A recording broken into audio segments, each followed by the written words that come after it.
Welcome back to Mac Talks of Football, and it's a massive day for Arsenal. Four massive announcements, four signings being made. So let's get into it. Victor Gyökeres has almost signed for Arsenal. Personal terms have been agreed with him for a long time, and now it seems that Arsenal have agreed terms with Sporting Lisbon as well. It's 65 million euros upfront, and then 5 million to 10 million in add-ons have finally been agreed in the last 24 to 48 hours. Then you have Christian Mosquera's deal that has officially been done. It feels like the contracts are signed. We have gotten that. Here we go from Fabrizio Romano. David Ornstein has reported on it as well. It's a fee. It's a deal under about 18 million pounds in total. Less than 20 million pounds for Mosquera has been agreed as well.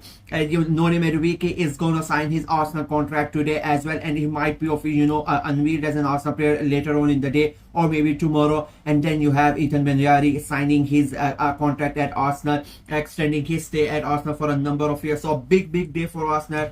So let's talk about all of the deals. Of course, the first one, the massive one, it's the Victor Gyökeres deal.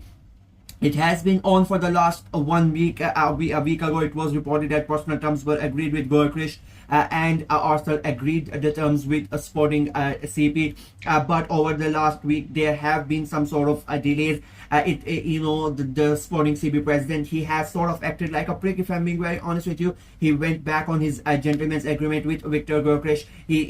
When he realized that Arsenal had agreed the deal, he increased his asking price and wanted Arsenal to pay more than what was agreed before, and that sort of pissed off for Arsenal. And I sort of find it funny that the Arsenal fans were losing their minds on social media and just pay what they want. But I give credit to Abada that he stick to his guns, and he said no, we are going to pay what we agreed and we are not going to pay over it. And it just shows that sometimes you need to stand your ground, and Arsenal have done it this time. And you have to give credit to Victor Gyökeres. He has paid about 2 million pounds from his own pocket. His agent has refused to take his cut, and that has what really has helped in the last 24 to 48 hours to get the evaluation to match what Sporting CP want. Arsenal have not paid more what they would have what they agreed before, but just because Gyökeres has paid from his own pocket, and then the agent has refused to take his cut, that has equaled the evaluation with Sporting CP, and then he is going.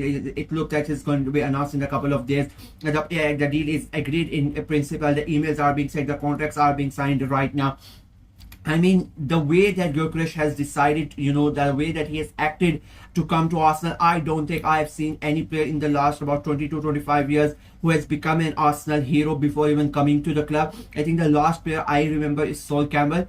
What he did with Spurs and then joining Arsenal. I don't think there's an Arsenal player. There have been players, big players who have come to Arsenal and they have become heroes after playing for the club. But I don't think anybody has become a fan favorite before even being announced by the club. Like Gyökeres has what he has. I mean, he broke up with his girlfriend. He paid from his own pocket. He refused to train with Sporting CP, and he said, "I want only Arsenal." He refused contracts from Manchester United and so many other clubs. He just wanted to come to Arsenal. So it shows his hunger, his passion, his desire to play for the club, and his mission that he wants to succeed at Arsenal. And I think he is going to be an important player. And I just cannot wait for him to to be officially announced as an Arsenal player and then to play for the Gunners. Moving on, the Mosquera deal. I mean, I have said this when it was first reported about 2 weeks ago. It is the same thing, that the personal terms were agreed. We sent our bid to Valencia. They rejected, which was expected because we sent a very low bid. But we expected that the deal was going to be done quite quickly. Arsenal moved towards other deals because they knew it was going to happen. And Mosquera again, he said, "I only want to go to Arsenal." Valencia offered him a new contract. There were other clubs as well interested in him, but Mosquera had made his mind that he wants to go and play for Arsenal, and Arsenal have today gone ahead and agreed the deal, and Valencia have accepted the bid as well. It is going to be around 18 million pounds. A great signing. About 21 years old, the centre back. It's a backup for Saliba, but I would not be surprised. He's going to challenge Saliba for that starting spot. He's such a great talent, young Spanish centre back, and I would not be surprised. if he ends up taking the place of Gabriel or Saliba in the starting line. It is one of those signings that, you know, if God forbid Saliba gets injured, you're not scared about that. Mosquera is going to step up and he's going to play that role because it's that good of a centre back. And I think Arsenal have really, you know, struck gold with this signing, and I'm really, really excited about. Then the third one, it is Madueke. It feels like he's going to be announced tonight. I think later today we are going to see the announcement of Madueke. And you know, this is the one where I'm sort of pissed off at Arsenal fans, the way that they have acted around this. I will be very honest, I've said this, that I am not a fan of this signing. I'm like, I'm not as excited as I am for the Gyökeres signing, or as I would be for the Aziz signing if it happens, which I think it might happen as well. But this is one of those that I don't really feel excited. But the way that Arsenal fans have behaved over the last couple of days, I've been away, I've not made any videos, and I've been away. So the way that they have acted, you know, doing the stuff to murals, going and personally abusing Madueke, you know, it just feels, you know, quite stupid. It feels quite foolish. I always say, you know, there's a line that you should not cross. There's a line of criticism that up until you say stuff during that line, that is criticism. Then when you cross that line, it is not criticism. It is basically abuse. It is basically harassment. And unfortunately, Arsenal fans, so many of them have crossed that line. I mean, it feels, you know, weird that if he comes in and he's gonna put on that top, you are gonna you know, root for him. You want him to, you know, succeed because he's playing for your club. And if he ends up being a great player, these are going to be the same people who are going to cheer his name, who are going to, you know, make, you know, sing his name and, you know, boast about him that he scored the goal. So I don't really sometimes understand, football fans, why are you going overboard with this scenario. Of course, there are so many of that we did not want him. I understand why they have brought him in. He's a backup to a right wing. He's going to give Saka a lot of rest. That's what we wanted. We wanted Saka to, you know, get a rest, because whenever then he plays so many games, he gets injured and our season gets affected. So he's going to get a good amount of rest, and you have a proven Premier League player. Of course, he's not on the level of Bukayo Saka, but he can get there. Arteta has done with that so many players. So you have a good, you know, enough backup player so that Saka can get his rest and he doesn't get injured often enough.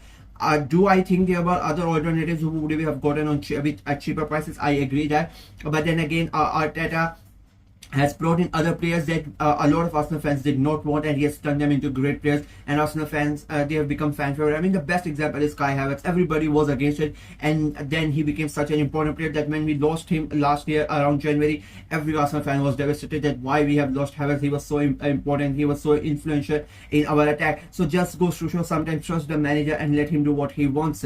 And finally, of course, Nwaneri, he's going to sign the, you know, he's already agreed in terms, in principle, the you know, the contract extension. I mean, that was much very, you know, as important as getting all these players in, because you don't want a player like Nwaneri, players like Luis Kelly to leave the club. They are going to be such an important player. The way that Arteta has integrated both of them into the squad, and he's going to do that this year as well.